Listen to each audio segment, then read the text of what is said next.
तो tap density and bulk density मतलब अपन अभी आ गए हैं in the other part. Okay, तो अपना प्री फॉर्मुलेशन वगैरह सब हो चुका है, मतलब अपन इन शॉर्ट अभी भी we are there in the bulk characteristics. ठीक है, मैं तो बताता हूँ बल्क कैरेक्टरिस्टिक्स पे ही है ना अपन। एक सेकेंड। हाँ, तो अपन बल्क कैरेक्टरिस्टिक्स पे ही हैं अभी तक। अभी जो अपन चालू करने वाले हैं ना, बल्क डेंसिटी टैप डेंसिटी, वो भी करना है, इसके अंदर ही करना है। ठीक है, तो वो है पाउडर डेंसिटी प्रॉपर्टी, वही बोल रहे हैं हम लोग वहाँ पर। ठीक है, वही अपने को करना है अभी। Okay, then we will be coming on solubility analysis and stability analysis also. तो सबसे पहले अपन भी फटफट ख़त्म करेंगे। ठीक है, तो बल्क डेंसिटी में क्या बोलता है अपने को? बल्क डेंसिटी में ये बोलते हैं कि it is very useful to gain knowledge about out bulk density. पे देखो बल्क डेंसिटी कैसे कैलकुलेट करना है अपने को। 50 ml मेजरिंग सिलेंडर के अंदर, मतलब मेजरिंग सिलेंडर कितना बड़ा होना चाहिए? 50 ml का होना चाहिए। Then we have to add 5 to 10 grams of material without compaction. Okay, ऐसा नहीं कि भाई उसको थोड़ा सा फंसाने के लिए नहीं बोल सकते। ऐसा नहीं करना है आपको, टैप नहीं करना है उसको। ऐसे ही खाली बिना अपने अपने कंटेनर से जिसके में पाउडर पड़ा था उसमें से निकाला, and you just have to keep it in the measuring cylinder, that's it. उसको ऐसे ठोकना मेजरिंग सिलेंडर को, ताकि वो सेटल हो जाए नीचे, ऐसा कुछ नहीं करना अपने को। Then note down the volume, that is the bulk और the untapped volume occupied by the solid in the measuring cylinder. It is given as the formula bulk density is equal to weight by untapped volume. Simple. Now tap density.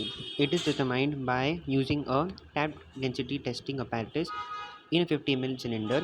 Add so much amount of material and mechanically tap the cylinder using tap density testing apparatus. The cylinder's tap for it is giving it is given the formula 100 times and note the tap volume. So how many times are you testing the testing the this thing? 100 times tap होना चाहिए। Okay, 100 times tap होना चाहिए, very very important. And density का तो मेरे को पता ही है कि अपन डेंसिटी का कैसे कैलकुलेट करते हैं, मास अपॉन वॉल्यूम। सो वेट आ गया और वॉल्यूम आ गया, करेक्ट है। तो इतना तो सिंपल है ही, बस अपने को कंडीशन याद रखनी है। 50 ml सिलेंडर का होना चाहिए, 5 to 10 grams अपने बेसिकली अपने को अपना मटेरियल ले लिया और उसको 100 टाइम्स टैप करना है, that's it. Then powder flow properties, वो अपन अभी करते हैं। देखो देखो, angle of repose is important property, ये तो खाली याद रखना है आप लोगों को कि एंगल ऑफ रिपोज ऐसा करके कोई प्रॉपर्टी है। बल्क डेंसिटी या फिर टैप डेंसिटी से प्रॉपर्टी है। बल्क डेंसिटी टैप डेंसिटी में क्या याद रखना है अपने को? You have to remember the conditions कि भाई कौन सा मेजरिंग सिलेंडर है, कितने टाइम टैप करना है अपने को, कितना वॉल्यूम को उसके अंदर भरने का है, कितना मास भरना है। Then angle of repose. Angle of repose का मतलब क्या होगा? It is maximum angle that can be obtain between the free standing surface of a powder heap and the horizontal plane. मतलब कि बिना किसी हिंड्रेंस के, अब सपोज अपने क्या किया है, अपने प्रैक्टिकल में ये किया होगा, जैसे हमने कंटेनर में बेसिकली थोड़ा बहुत पाउडर ले लिया। ओके, और नीचे हमने एक वाइट पेपर रखा है। ओके, और उस पाउडर को हम लोग ने क्या किया है कि हम लोग ने एट अ सर्टेन हाइट हमने फ़नल रखा हुआ है, फ़नल को स्टैंड से बेसिकली रखा हुआ है, और उस फ़नल से हम लोग ने इस पाउडर को फ्लो करवाया। ओके, सो पाउडर फ्लो होते होते होते नीचे गिरेगा पेपर के ऊपर, and it will form a triangular hip. अब उस हिप को आपको कुछ टच वच नहीं करना है, उसी हिप के हिसाब से आपको है जो एंगल है वो निकालना है। So it is written that it is the maximum angle that can be obtained between the free standing surface. Free standing surface मतलब उसको मैंने कुछ हिलाया विलाया नहीं है, of a powder heap and the horizontal surface. Horizontal plane क्या है इस केस में? हमारा white paper. Angle of repose determinations like precisions and hence are less important in determining powder flow rates. That is why हम लोग जाते हैं empirical parameter पे, जिसको हम बोलते हैं कार्स कंप्रेसिबिलिटी इंडेक्स। तो before going on to Carr's compressibility index, you should know what is angle of repose, because angle of repose के बेसिस पे हमने कार्स कंप्रेसिबिलिटी इंडेक्स को दिया है, because Carr's compressibility index is very good. अच्छा, now angle of repose का उन्होंने ये टेबल दिया है which you have to remember. तो जब भी अपन बोलते हैं कि 25 से 30, very easy, 25 to 30, then 31 to 35, 36 से 40, ऐसे करते करते अपने कौन से वैल्यू तक जाना है। अच्छा, थोड़े बहुत यहाँ पर इश्यूज़ हैं। सी, यहाँ पर उन्होंने बोला है 41 to 45, देन उन्होंने बोला है 46 से 55, नॉट 46 से 15। ओके, हाँ, देन 56 से 65, नॉट 56 से 16, then over 66। Okay, so this way ये रिमेंबर करना है कि 25 से 30 देखो किधर तक है अपना, 66 तक है। तो व्हाट विल रिमेंबर? पहले होगा एक्सलेंट, देन आएगा गुड, देन आएगा fair, that is flow aid not needed. Fair है, उसको मतलब अपने को लुब्रिकेंट या फिर ग्लाइडेंट डालने की ज़रूरत नहीं है, बट ये फ्लो करेगा बट थोड़ा सा ठीक है। Then passable may hunger flow aid might be needed. Then poor, agitation vibration needed, very poor, very very poor. ठीक है, पहले अपना क्या होगा, हमारा ये जो ग्रेड्स है इसलिए आपको याद रखने पड़ेंगे। एक्सलेंट, गुड, फेयर, फिर हम बोलते हैं पासिबल, ठीक है। पासिबल के बाद में हम बोलते हैं poor, very poor and very very poor. Okay, this are the degrees. और याद रखना है अपने को कि इट इज़ नॉट 56 से, इट इज़ नॉट, हाँ इट इज़ नॉट 46 से 50, इट इज़ 46 से 55 एंड इट इज़ नॉट 56 से 60, इट इज़ 56 से 65। तो these things you need to remember. अभी हाँ, ये तो एंगल ऑफ रिपर्स के हिसाब से ये डिग्रीज है, 24 से 30 डिग्रीज की हम बात कर रहे हैं, समझा। हाँ, तो एक्सेलेंट, गुड, फेयर, पासिबल, फिर क्या बोला था अपन ने, फेयर, पासिबल, हाँ पासिबल अपन ने बात बोला था, पुअर, ठीक है, very poor, very very poor, simple सी बात है। अभी काज इंडेक्स का मतलब यहाँ पे होगा percentage compressibility, it relates the flow of powder which is compressibility, it relates the flow of powder which is compressibility, मतलब फ्लो ऑफ पाउडर को हमने कंप्रेसिबिलिटी से रिलेट करके देखा है। इस हिसाब से मतलब हम लोग क्या बोलने की कोशिश करेंगे कि higher the percent compressibility the poorer is the flowability. तो जितना आपका पाउडर हम लोग कंप्रेस करने की कोशिश करेंगे, समझो अगर आपका पाउडर अपने दिया हुआ है आपको हाथ के अंदर और उसको बोला कि उसको डाई कैविटी में कंप्रेस करके देखो, समझ में आ रहा है। फिर उसी पाउडर को हमने बोला 5 ग्राम इसको और एक बार कंप्रेस करके, वो अपन, this time not done basically in the lab, क्योंकि हमको करना चाहिए था ये। तो इसका सिर्फ इतना ही है कि इसको पहले अपने को ये मतलब इसके अंदर क्या एग्जैक्टली बात की है कि कंप्रेसिबिलिटी, जो पाउडर की कंप्रेसिबिलिटी है, ठीक है, उसको हमने किसके साथ रिलेशन में डाला हुआ है, विथ इट्स फ्लो प्रॉपर्टी। जितना अच्छा आपका पाउडर फ्लो करेगा उतना अच्छा आपकी कंप्रेसिबिलिटी, उस हिसाब से उन्होंने बात की है। तो देखो, जितना ज़्यादा आपकी हायर परसेंट कंप्रेसिबिलिटी है, जितना ज़्यादा पाउडर कंप्रेसिबल है, उतना ज़्यादा उसकी फ्लोबिलिटी बहुत ही गंदी है। इट इज़ इनवर्स रिलेशन, समझ में। इसलिए मैंने वहाँ पे बोला हुआ है tap density minus bulk density upon tap density into 100। क्या बोला उन्होंने, tap density minus bulk density upon tap density into 100। ये याद रखना है अपने को, काज इंडेक्स का फॉर्मूला। ओके, इंडेक्स अभी लास्ट टाइम अपने 35 चालू किया था। Okay, we started from 25 to 30, correct है। अब इसमें से अपन चालू करेंगे 1 to 10। ओके, फर्स्ट स्टार्टिंग जो रहेगा वो 1 to 10 होगा, देन 11 to 15 जो भी आपको करना है ऐसे करो, सिंपल। ओके, हाँ, तो वैसे याद रखना है अपने को। इसमें थोड़े बहुत लूप होल्स हैं देखने। हाँ, ये तो अपना टाइप्स ऑफ लो जो है बेसिकली, वो तो अपन ईजी, ये तो अपन खुद बोल भी सकते हैं, बराबर, अपने ऊपर ही पढ़ा, करेक्ट है। अच्छा, तो काज इंडेक्स का जो आपको याद रखना है वो पहले वाला जो रहेगा 1 to 10 रहेगा, then 11 to 15, 16 to 20 it's the same, 25 to 25 it's the same. But जब आप आते हो 26 से, तो 26 से 31 तक, अच्छा that is also almost the same. मतलब यहाँ पर हम 30 पे रुकेंगे नहीं, हम 31 पे रुकते हैं, ठीक है। और फिर हम लोग बोल सकते हैं 31, अच्छा 31 को अपन ने रहने दिया, फिर 32 से लेकर 37 तक जाना आपको, अगेन 5 नंबर्स ना, करेक्ट, हाँ, यानी मोर देन 38, ईजी। अच्छा, हाउसनर्स रेशियो का मतलब होता है found the ratio of tap density and bulk density is related to inter particulate friction, ठीक है। मतलब उन्हें बोलने की कोशिश कर रहे हैं कि टैप डेंसिटी और बल्क डेंसिटी का जो रेशियो आएगा, it is related to the what it is related to the inter particulate friction, मतलब जो पार्टिकल्स होते हैं उनके बीच का फ्रिक्शन कितना है, ठीक है। That will decide by the ratio between the tap density and the bulk density, that is Hausner's ratio. What is it, it's the Hausner's ratio. The value is obtained by determining the tap density and bud density helps in calculating Hausner's ratio which predicts the flow property of the solid, बराबर है। सो इसका भी same ही है, बस अपने को ये values याद रखने पड़ेंगे। ये मेजरली आपको इसलिए काम होगा, किसके लिए काम होगा, you will basically need this for your what do से, हाँ you will need this for your MCQs। लिखना है तो आप लिख भी सकते हो, आंसर बड़ा हो जाएगा और कुछ नहीं। तो हाउसनर्स रेशियो जो है आपका वो 1 से लेकर 1 में 1.11 तक है, ठीक है। Then it is 1.12 to 1.18, then 1.19 to 1.25। जैसे इसमें कोई पैटर्न दिख ही नहीं रहा है मुझे, तो ये तो याद रखना पड़ेगा अपने को। Then we have C analysis also, C analysis तो टाइम पास है वैसे, बट ये हाउसनर्स रेशियो आपको वेरी वेरी इंपॉर्टेंट। तो 1 से 1.11, देन 1.12 से लेकर 1.18, क्या है अंदर को 1 से 1.11, देन 1.12 से लेकर 1.18, फिर 1.19 से लेकर 1.25, करेक्ट। इस आपको थोड़ा सा पैटर्न दिख रहा होगा यहाँ पर, मैंने 6 का वैल्यू लिया हुआ है, एक्चुअली 6 का वैल्यू नहीं लिया हुआ है, 6 का वैल्यू नहीं लिया हुआ है, सॉरी। 1.126 से लेकर 1.134, एंड देन 1.135 से लेकर 1.45, एंड 1.46 से लेकर 1.59, एंड 1.60 के ऊपर, समझा। तो पहला अपना आएगा 1.10 से लेकर, सॉरी 1.00 से लेकर 1 से लेकर 1.11, देन 1.12 से लेकर 1.11, सॉरी एक सेकेंड। तो ये तो अपने को यहाँ ऐड करना चाहिए, दैट इज़ 1 से लेकर 1.11, देन 1.12 से लेकर 1.18, ठीक है, देन 1.19 से लेकर 1.25, देन 1.25 से लेकर 1.26 से लेकर 1.34, 1.35 से लेकर 1.45 एंड 1.46 से लेकर 1.59 बराबर। सो देन वील गो मोर देन 1.60। तो सबसे पहला जो चार्ट था अपना, कैसे अपन ने याद रखा था एंगल ऑफ रिपोज का, दैट वाज स्टार्टिंग फ्रॉम 30 और सॉरी 25, ठीक है, 25 से लेकर 30, 31 से लेकर 35 बराबर, 36 से लेकर 36 से लेकर 40 बराबर, और फिर इधर से अपना चालू होता था 41 से लेकर 45 बराबर, हाँ, एंड देन नेक्स्ट क्या था अपना 46 से लेकर 55 बराबर, 56 से लेकर 65, करेक्ट। ये तो अपना अपना एंगल ऑफ रिपोज था। बट जब हम कार्स इंडेक्स करते थे, Carr's index for starting from 1, so 1 to 10, then it is like 5 का इंक्रीमेंट, सो 1 to 10 अपन ने कर दिया, 11 to 15 बराबर, सो 1 to 10, 11 to 15, 16 to 20, 21 to 25, 26 to 31, and then हाँ लास्ट जो 26 है 30 नहीं लिखना है, 31 लिखना है, and it will be 30 to 37 and then beyond 38, I don't no.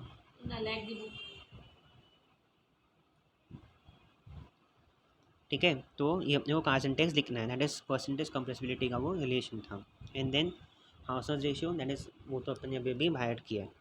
Then sieve analysis, sieve analysis में क्या करना है अपने को, 40 grams of the excipient stack seams from the smallest to largest with the butter paper below the smallest seam। तो कैसे याद अपने smallest to largest, okay, so it will be all of course small to largest. अब देखो कैसे जो अपना जो अपना सीविंग प्रोसेस है, ठीक है, इट इज़ हाईली लॉजिक है कि आप नीचे सबसे नीचे जो है सबसे नीचे आप रखोगे छोटा वाला, करेक्ट, और सबसे ऊपर रखोगे स्मॉलेस्ट लार्जेस्ट बराबर है। इट विल बी स्मॉलेस्ट नीचे से स्मॉलेस्ट टू लार्जेस्ट, तो it will the stacking sieves, stacking मतलब एक के ऊपर एक सीज रखने हैं, ठीक है, from smallest to largest with the butter paper below the smallest sieve बराबर। सो 8, 12, 20, 26, 60, 80, ठीक है, तो सीव के नाम अपने को याद रहने चाहिए, ओके। क्या लिखा है यहाँ पर, 8, 12, 20, 26, 60, 80, ओके, 8, 12, 20, 26, 60, 80, 8, 12, 20, 26, 60, 80, 8, 12, 20, 26, 60, 80, 8, 12, 20, 26, 60, 80, हाँ। Then add the powder lumps, add the powder sample to top of the मोसी, वो तो अपने को पता है, करेक्ट है। अच्छा, ये कितने टाइम तक वाइब्रेट करना पड़ेगा इसको, we will have to operate it for almost 15 minutes. After 15 minutes have to stop the equipment and carefully weigh the mass retained on each sieve using butter paper. So each sieve में जितना जितना मास अपना retain हुआ है उसको लेना है अपने को, ठीक है, ये सब याद करने की कोई ज़रूरत नहीं है। अच्छा, now they are like standard scale क्या है बेसिकली, ओके, स्टैंडर्ड स्केल ये है कि जो अपने नीचे जो स्मॉलेस्ट सीव है उसके ऊपर कितना रिटेंड है, उस हिसाब से ये बात की हुई है। या फिर ये अच्छी ना ये दूसरा कैलकुलेशन, उसको ऐसे मत करना, खाली इसका ये नंबर याद रखो आप। अगर ये पाउडर वेरी फाइन है तो उसका D50 वैल्यू कितनी आएगी, D50 सीव ओपनिंग आएगा 90 से 124, ठीक है। फाइन का I think this is highly impossible to remember, but ठीक है, थोड़ा बहुत अपन ट्राई करेंगे। वेरी फाइन याद रख लो, ऊपर से वैल्यू 90 से 124। फाइन का अपन थोड़ा याद रख सकते हैं, 124 से लेकर 180, 180 फाइन का याद रख सकते हैं, 180 से 355, कोर्स का याद रख सकते हैं 55 से 1000, और वेरी कोर्स का याद रख सकते हैं 1000 से ऊपर, ठीक है। तो सिंपल सी है, अगर 2 डिजिट नंबर से 3 डिजिट नंबर पे जाना है तो 90, 124, 125 टू 125 टू 180, 180 से 355, 55 से लेकर 1000, 1000 से लेकर ऊपर ना। Very fine fine, moderately fine, very fine fine, moderately fine, coarse and very coarse, simple। then we come down to microscopy। microscopy क्या है basically, basic crystallography to determine crystal morphology, polymorphism and solvent, so particle size and analysis, ठीक है, हाँ। then अभी most pharmaceutical powders have crystals in the range of 0.5 to 300 micrometers। However, the distributions are often smaller, typically 0.5 to 50 micrometers, to ensure good blend homogeneity and rapid dissolution. Most of the crystals have a range between what? Most of the crystals have a range between what? 0.5 से लेकर 300 micrometers. But for better stuff, for better flow properties, for better homogeneity and rapid dissolution, we take a range of 0.5 to 30 or 0.5 to 50 micrometers. Correct है? Now अभी हम लोग को फटफट से देखना है। अभी now we come down to pre formulation studies का जो एक दूसरा पार्ट है, जैसे सोल्यूबिलिटी, ठीक है। हमने बल्क कैरेक्टरिस्टिक्स आई थिंक ख़त्म कर दिया है. Now will be coming down to solubility. फटफट करेंगे. Solubility affects the drug bioavailability. बराबर है. Hydrophobic and hydrophilic drugs. Then यहाँ पर लिखा हुआ है को सॉल्वेंट्स एंड देन सॉल्वेंट्स. बराबर है. Then solubility affects the rate of drug release into the optimized resolution media, thereby directly proportional to the therapeutic efficacy of the product. तो ऊपर वो लोग कोशिश कर रहे हैं कि आपको बेसिकली जो आपका इक्विलिब्रियम सॉल्युबिलिटी है वो कैलकुलेट करना है. अब इक्विलिब्रियम सॉल्युबिलिटी अपन कैलकुलेट तो करना आता है, ये कम ऑन यार. जब तक सॉल्युबल होते जाता है तब तक सॉल्युबलाइज करते जाओ. एक बार एक सैचुरेशन पॉइंट रीच हो जाएगा तो अपने को पता ही इतना ईजी है. हाँ, बट खाली इतना याद रखना सॉल्युबिलिटी ये सब ना आपके टाइटल्स हैं. अच्छा, वी जस्ट क्विकली सी कि सॉल्युबिलिटी का जो पार्ट है वो किधर आता है. तो अभी तक अपन ने सिर्फ आई थिंक बल्क कैरेक्टरिस्टिक्स किए हैं. या we have done bulk characteristics. Now we have I think come on solubility analysis. Okay, जिसके अंदर अपने को सब कुछ करना है.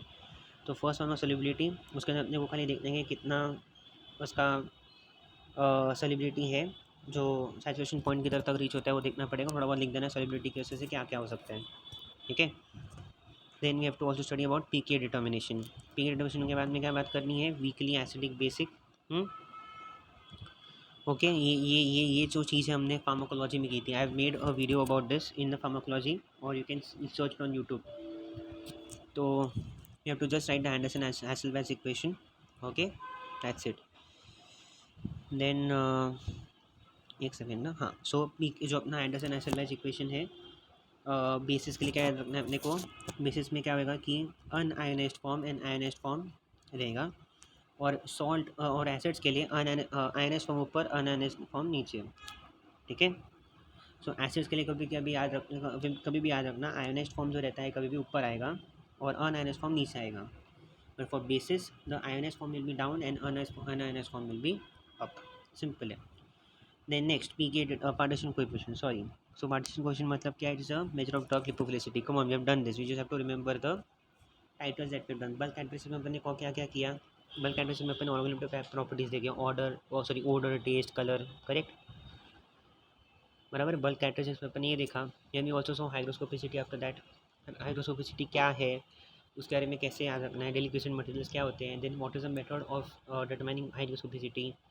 बराबर है. एंड देन क्या क्या ग्रेड्स हैं हाइग्रोस्कोपिसिटी के. ठीक है, वो भी अपन ने देखे. बराबर. देन हाइग्रोस्कोपिसिटी हो गया. Then we went down to bulk and tap density. याद है, we went down to bulk and tap density. बराबर. Then Carr's index, Carr's compressibility index याद है अपन ने देखा था, which was bulk density minus tap density upon tap density. बराबर. Into 100 which was Carr's index. Carr's index अभी हो गया था. फिर अपन गए थे एक और शायद से था tap density upon bulk density. मेरे को याद नहीं आ रहा वो किसका था. विच डिसाइड्स द, एक सेकेंड, अपन ने हाउसनर्स रेशियो, ये इसमें को याद आ गया हाउसनर्स रेशियो. बराबर. So this is in this way we finished everything. Okay, Hausner's ratio के पहले कुछ था क्या, या सी एनालिसिस था हाउसनर्स रेशियो के पहले, मैं भूल गया वो. अच्छा, कार्स इंडेक्स का क्या रिलेशन था, किसका रिलेशन था? इट वॉज रिलेशन ऑफ, अच्छा, हाउसनर्स रेशियो का क्या रिलेशन था? टैप डेंसिटी और बल्क डेंसिटी का relation with inter particular friction. And Hausner's ratio का क्या रिलेशन था, सॉरी, कार्स इंडेक्स का क्या रिलेशन था? कंप्रेसिबिलिटी के साथ. याद रखो, कार्स इंडेक्स को आप ऐसे याद रख लो, कार्स कंप्रेसिबिलिटी इंडेक्स, जो कि आपको याद रहेगा कि हाँ वाह किसका रिलेशन अपने को डिटरमाइन करना है, वो आपको याद रहेगा. तो बात मालूम है कि भाई पाउडर का फ्लो है उसको रिलेट करने में कंप्रेसिबिलिटी. सिंपल सी बात है. ठीक है. N C analysis. Now we have come down to solubility का स्टफ. सॉल्युबिलिटी का स्टफ अपने को ये सब याद रखना है. सॉल्युबिलिटी अपन ने कर लिया, उसमें अपने को सिर्फ सैचुरेशन पॉइंट निकालना है. Then we came down to pKa determination. बराबर है. PKa determination. Then we came down to particle, then we came down to partition coefficient. बराबर है. Then we came down to partition coefficient. Then we have to do dissolution. तो dissolution एक बार करके अपन फिर पॉलीमॉर्फिज्म नेक्स्ट चैप्टर में, next video में कंप्लीट करेंगे. Partition coefficient, dissolution. अच्छा, so it is a measure of drug lipophilicity. बराबर है. तो अपन पहले से किया हुआ ratio of unionized drugs distributed between the organic aqueous phase. So इतना खाली लिख देना कि पी मतलब जो पी है, हम लोग पार्टीशन क्वेश्चन को पी से बोलते हैं, that is equal to concentration of oil upon concentration of water. That's it. बराबर है. Oil upon water and P value if greater than 1 then it is lipophilic, and P value if is lesser than 1 then it is hydrophilic. समझ में आना से आपको, जितना ज़्यादा आपका पी वैल्यू, जितना ज़्यादा आपका कॉम्प्रेसिबिलिटी, जितना जितना ज़्यादा आपका ये है पी,